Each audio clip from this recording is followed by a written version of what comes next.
Sementara itu, Kapolri Jenderal Listio Sigit Prabowo menegaskan, pembentukan tim akselerasi transformasi reformasi yang dibentuk Polri selaras dengan Komite Reformasi Polri yang akan dibentuk Presiden Prabowo Subianto.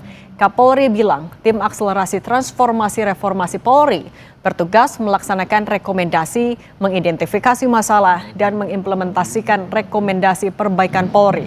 Sebelumnya, Kapolri Jenderal Listio Sigit Prabowo mengeluarkan surat perintah pembentukan tim transformasi reformasi Polri. Tim ini berisi 52 perwira Polri, terdiri dari 47 perwira tinggi dan 5 perwira menengah.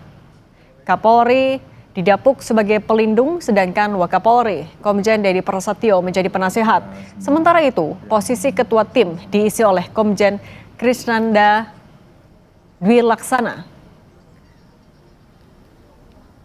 Akselerasi transformasi reformasi yang dibentuk Polri ini tentunya selaras dengan apa yang dibentuk oleh Bapak Presiden, yaitu Komisi Reformasi Polri. Dan tim ini tugasnya nanti melaksanakan rekomendasi, mengidentifikasi masalah, dan kemudian mengimplementasikan. Wakil Menteri Sekretaris Negara Bambang Eko Suharyanto bilang, tim reformasi Polri yang akan dibentuk Presiden Prabowo Subianto akan bersinergi dengan tim akselerasi transformasi reformasi bentukan Polri. Bambang Eko menegaskan, tim utama nantinya adalah tim bentukan Presiden. Bambang bilang, tim reformasi Polri bentukan Prabowo akan berisi 7 hingga 9 anggota. Tim bersifat ad hoc dan akan segera dibentuk usai Presiden menuntaskan lawatan ke luar negeri. Jadi tim yang reformasi itu, Presiden tetap akan membentuk tim reformasi. Sehingga kemudian nanti akan misalnya di dalam tim Polri itu, dia akan membantu kita. Jadi ada sinergi di situ. Tapi yang penting yang utama itu adalah yang dari tim bentukan Presiden. Kapolri telah membentuk tim internal reformasi Polri. Sementara Presiden juga akan membentuk tim reformasi kepolisian. Bagaimana kedua tim ini bisa bekerja sama untuk memperbaiki kinerja kepolisian? Kami akan bahas bersama anggota Komisi 3 DPR RI dari fraksi PKS Nasir Jamil dan Direktur Eksekutif Lingkar Madani Ray Rangkuti. Selamat petang semuanya. Ya, selamat petang. Selamat sore. Bang Nasir, ini Anda sebagai mitra dari Polri yang tugasnya juga melakukan pengawasan. Ini sampai ada 2 tim reformasi, sinerginya nanti gimana?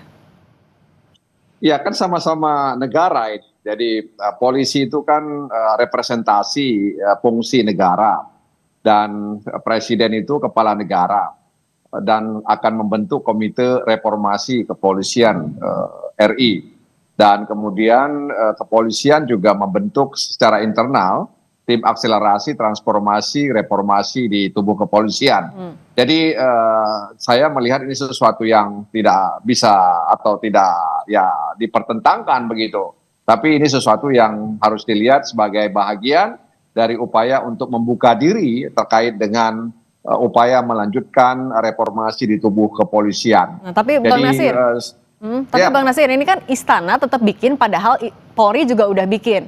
Dan isinya juga perwira-perwira. Anda meyakini kinerjanya akan seperti apa nantinya? Begini, jadi tentu saja mereka kan nanti akan punya perspektif yang berbeda ya, tapi perbedaan ini kan bukan berarti penyimpangan. Jadi perbedaan dalam melihat sudut pandang terkait dengan upaya akselerasi transformasi reformasi di tubuh kepolisian Republik Indonesia.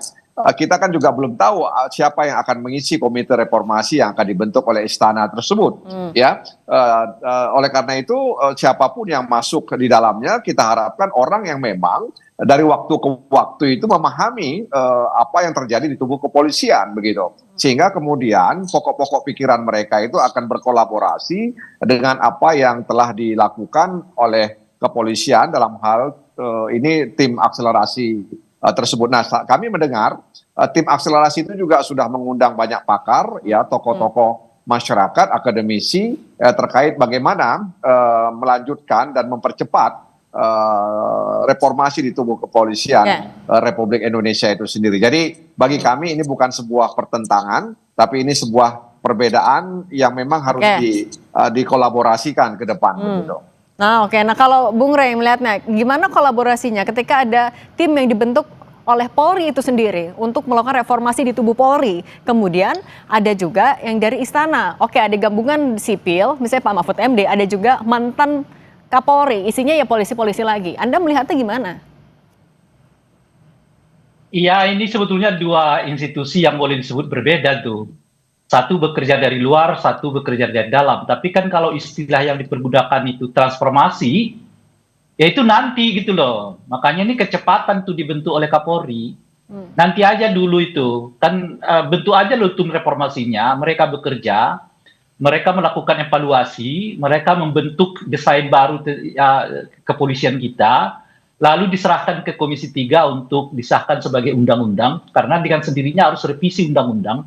Nggak bisa tidak, karena kita berharap ini revisi total ya terhadap reformasi total terhadap institusi polisi gitu ya. Nah, setelah itu barulah dibentuk namanya tim transformasi internal polisi yang mempercepat untuk mengeksekusi seluruh aturan yang baru ini gitu loh kira-kira tuh. Nah, oleh karena itu mungkin lebih tepat nanti dibentuk oleh Kapolri baru. Oke. Nah kalau Bung Nasir ngeliatnya gimana? Ini kecepatan nggak sebenarnya? Kapolri bikin duluan sebelum atasannya bikin? Tidak juga, sebenarnya kan mempersiapkan ya. Jadi dalam pandangan kami, ketika kemudian terbentuknya tim akselerasi ini, siapapun yang akan menjadi Kapolri ke depan, dia akan kemudian melanjutkan, ya, kemudian menindaklanjuti apa yang sudah diputuskan oleh negara, dalam hal ini yang sudah direkomendasikan oleh Komite Reformasi Kepolisian tadi itu. Jadi ini sebenarnya semacam suplemen gitu ya. Jadi dalam pandangan kami tim akselerasi itu hanya sebagai suplemen ya untuk menambah bobot ya upaya untuk melanjutkan reformasi di tubuh Kepolisian Republik Indonesia. Jadi tidak juga kecepatan ya. Jadi memang ya orang tentu bisa berbeda melihat ini ya. Ada yang melihat tandingan, ada yang melihat seolah kecepatan dan lain sebagainya. Tapi dalam pandangan kami ini sebuah respon dalam rangka untuk menjemput bola ya yang sudah digulirkan oleh masyarakat Indonesia dan kemudian ditindaklanjuti oleh istana untuk membentuk Komite Reformasi Kepolisian Republik Indonesia. Jadi memang kadang serba salah ketika tidak dijemput, dibilang lambat, ketika dijemput terlalu cepat. Jadi gitu. Ini jemput bola. Bukan serba salah. Kalau polisi mau berubah dari dalam, nggak sekarang waktunya dong, dari dulu. Ini setelah Presiden sebenarnya. Bentar dulu Pak Nasir Jamil. Ini setelah Presiden mengatakan mau membentuk tim reformasi, baru polisi buru-buru menyebut akan ada tim transformasi. Namanya juga tim transformasi. Kalau tim transformasi itu artinya mempercepat ya. Dengan sendirinya nanti aja kalau usulan reformasinya itu sudah ada. Sudah diputuskan, nah setelah itu tim transformasi ini bekerja. Mengimplementasikan aturan-aturan yang sudah ditetapkan oleh tim reformasi yang disahkan oleh Presiden dan Komisi 3. Itu. Cara berpikirnya begitu. Tidak ada yang salah dengan nama itu menurut dalam pandangan saya ya. Tidak ada yang salah. Jadi sebenarnya upaya untuk mengubah ya transformasi itu kan bisa dimaknai tergantung dengan kalimat yang ada di dalamnya itu sendiri. Jadi upaya untuk mempercepat ya, mengubah, memulihkan, memperbaiki, mengembalikan itu kan juga bahagian dari upaya melakukan reformasi itu sendiri. Sebenarnya tahun 98 setahu kami itu sudah ada cetak biru reformasi di tubuh Kepolisian Republik Indonesia begitu. Jadi sebenarnya memang orang yang mengikuti dari waktu ke waktu apa yang terjadi di tubuh kepolisian pasti paham itu, kecuali orang yang tidak melihat dari waktu ke waktu apa yang terjadi di tubuh kepolisian. Kita juga mau bahas jadi sebenarnya kalau kita mau lihat masalah, semua lembaga negara memang punya masalah. Bang Nasir. Gitu. Hatta lembaga negara juga punya masalah gitu, Cindy. Jadi saya melihat bahwa masalah itu selalu ada dalam semua organisasi negara maupun organisasi non pemerintah. Nah tapi kita juga mau menyoroti ada soal nama Pak Mahfud MD ini salah satunya masuk ke dalam Komite Reformasi bentukan oleh Presiden. Bung Rey, Anda melihat nama Mahfud MD, beberapa nama mantan Kapolri yang disebutkan akan bisa memperbaiki, akan bisa melakukan reformasi itu?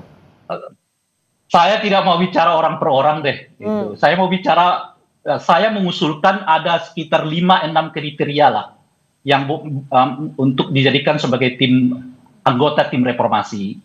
Satu, tidak berasal dari orang per orang, ya, perwira polisi aktif dan non aktif. Gitu. Kita udah beri kesempatan kepada mereka hampir 20 tahun lebih untuk mereformasi diri sendiri dan hasilnya seperti yang kita alami hari ini. Gitu ya. Yang kedua adalah bukan PNS, ASN, TNI gitu. Yang ketiga datang dari berbagai disiplin ilmu pengetahuan. Ada ahli hukum, ada ahli hak asasi manusia, ada ahli sosial, ya, ada ahli administrasi negara, ya, ada ahli hukum tata negara, ahli hukum pidana dan sebagainya gitu. Jadi total hitungan saya betul seperti yang disampaikan oleh pemerintah, sekitar 9-10 orang lah tim ini gitu. Nah, siapa yang masuk ke situ?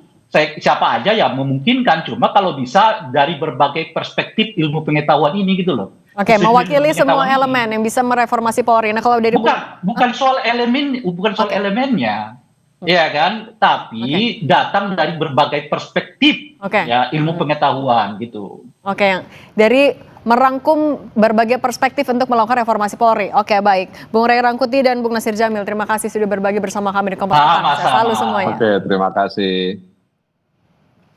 Kami